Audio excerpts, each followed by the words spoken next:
نیکیوں کا موسم۔ یہ بھی حدیث پاک میں آیا کہ جو بندے روزہ رکھتے ہیں اللہ تعالیٰ کی مخلوق اس کے لیے مغفرت کی دعائیں کرتی ہیں، فرشتے بھی دعا کرتے ہیں۔ قرآن مجید میں یہ ہے کہ فرشتے بھی ایمان والوں کے لیے استغفار کرتے ہیں، اور ہوا میں پرندے، پانی میں مچھلیاں اور بلوں میں چیونٹیاں روزہ دار کی مغفرت کی دعائیں کرتی ہیں۔ کہتے ہیں زبان خلق کو نکارہ خدا سمجھے تو سب پروردگار نے اپنی مخلوق کو دعا مانگنے پر لگا دیا ہے، تو اس بات کا ثبوت ہے کہ اللہ مومن کی مغفرت کرنا چاہتے ہیں۔ مومن کو چاہیے کہ اس مہینے کی خوب قدر کرے۔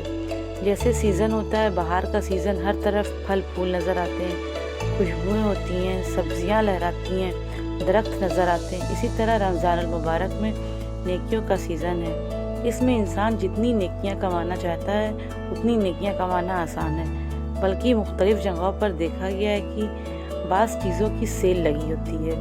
سیل لگنے کا مطلب ہوتا ہے کہ قیمتی چیزیں کم دام میں مل جاتی ہیں۔ قرآن حدیث کا مطالعہ کیا جائے تو یوں محسوس ہوتا ہے کہ اللہ تعالیٰ رمضان میں جنت کی سیل لگا دیتے ہیں۔ آج کل جنت بہت سستی ملتی ہے، بس ہاتھ اٹھا کر مانگنے کی بات ہے، اللہ تعالیٰ کے سامنے عاجزی دکھانے کی بات ہے، اور پروردگار تو جنت دینے کے لیے آمادہ ہے۔ اس لیے حدیث پاک میں فرمایا گیا ہے رمضان کی پہلی رات ہے تو اللہ تعالیٰ حکم دیتے ہیں یہ رمضان جنت کے دروازے کھول دو۔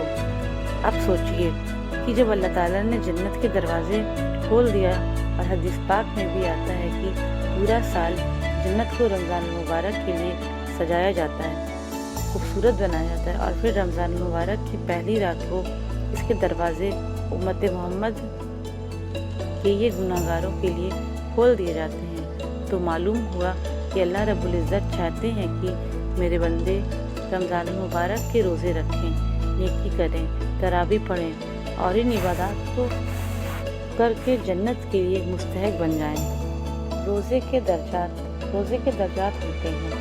ایک تو یہ کہ انسان سارا دن کھانا نہ کھائے نہ پانی پیے تو اس انسان نے بھی روزہ رکھ لیا ہے، اس کو عوام الخاص کا روزہ کہتے ہیں۔ دوسرا، اس نے بلند درجات کا روزہ رکھا ہے، اس کو خاص کا روزہ کہتے ہیں۔ خاص لوگوں کا روزہ جیسے اولیاء کا روزہ، یہ لوگ ہوتے ہیں جو کھاتے پیتے اور میاں بیوی والے کام سے تو پرہیز کرتے ہیں، اور مزید اپنے جسم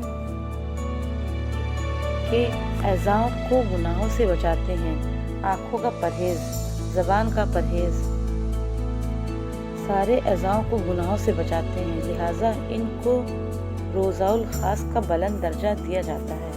اور ایک تیسرا مرتبہ جس کو خاص الخاص کا مرتبہ کہا جاتا ہے، جس کے درجات بہت بڑے ہوتے ہیں، اولیاء کا روزہ، عارفین کا روزہ، یہ لوگ